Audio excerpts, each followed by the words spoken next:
മലയാളി പ്രേക്ഷകർക്ക് എന്നും പ്രിയപ്പെട്ടവയാണ് horror comedy ചിത്രങ്ങൾ. വളരെ വിരളമായിട്ടാണ് ഈ വിഭാഗത്തിലുള്ള ചിത്രങ്ങൾ മലയാളത്തിൽ വരുന്നത്.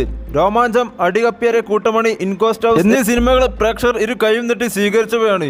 ഈ ചിത്രങ്ങളുടെ കൂട്ടത്തിലേക്ക് ഇനി ഹലോ മമ്മി കൂടി ചേർത്ത് വെച്ചേക്കാം എന്നാണ് പ്രേക്ഷക പ്രതികരണം. പ്രേക്ഷക ഹൃദയങ്ങളിൽ ഭീതിയും തിയേറ്ററുകളിൽ ചിരിയുടെ ഓളവും തീർത്ത് മികച്ച പ്രതികരണങ്ങളോടെ പ്രദർശനം തുടരുകയാണ് ഫാന്റസി ഹൊറർ കോമഡി എന്റർടൈനർ ചിത്രമായ ഹലോ മമ്മി. ചിരിപ്പിച്ചും പേടിപ്പിച്ചും വിസ്മയിപ്പിക്കുന്ന ചിത്രം പ്രേക്ഷകർ ഹൃദയത്താൽ സ്വീകരിക്കുന്ന കാഴ്ചയാണ് കാണുന്നത്. ഏറെ നാളുകൾക്ക് ശേഷം മലയാളത്തിൽ വീണ്ടും ഒരു കോമഡി ഹൊറർ എത്തിയതിന്റെ സന്തോഷത്തിലാണ് സിനിമാ പ്രേമികൾ. കൂടെ ഫാന്റസി ഘടകം കൂടിയായപ്പോൾ കുടുംബ പ്രേക്ഷകരും ഡബിൾ ഹാപ്പി. ബോണിയായി ശരഫുദ്ദീനും സ്റ്റെഫിയായി ഐശ്വര്യലക്ഷ്മിയും നിറഞ്ഞാടിയ ചിത്രം നവാഗനായ വൈശാഖ് എലൻസിയാണ് സംവിധാനം ചെയ്തത്.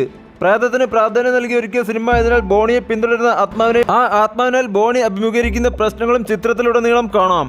ജോമിൻ മാത്യു, എബിൻ തോമസ്, രാഹുൽ ES എന്നിവർ ചേർന്ന് നിർമ്മാണം വഹിച്ച ചിത്രം വിവാഹം കഴിക്കാതെ ഉയപ്പി നടക്കുന്ന ബോണി സ്റ്റെഫിയെ കാണുന്നതോടെ തീരുമാനം മാറ്റുന്നു. ശേഷം വീട്ടുകാരുടെ സാന്നിധ്യത്തിൽ ഇരുവരും വിവാഹിതരാകുന്നു. വിവാഹശേഷം സ്റ്റെഫിയോടൊപ്പം ബോണിയുടെ ജീവിതത്തിലേക്ക് മറ്റൊരാൾ കൂടെ കടന്നു വരുന്നു. അവിടെ നിന്നാണ് ചിരിയുടെ ചരട് വലിച്ച് രസകരമായ മുഹൂർത്തങ്ങളുടെ ചിത്രം പ്രേക്ഷകരെ കൊണ്ടുപോകുന്നത്. കഥയിലെ ഫാന്റസി എലമെന്റ് ചിത്രത്തിന് പുതുമ സമ്മാനിക്കുന്നുണ്ട്. VFXും ആർട്ടും ഇവ ചേർന്ന് കിടക്കുന്നതിനാൽ വേറിട്ട ദൃശ്യാവിഷ്കാരം അനുഭവപ്പെടുന്നുണ്ട്.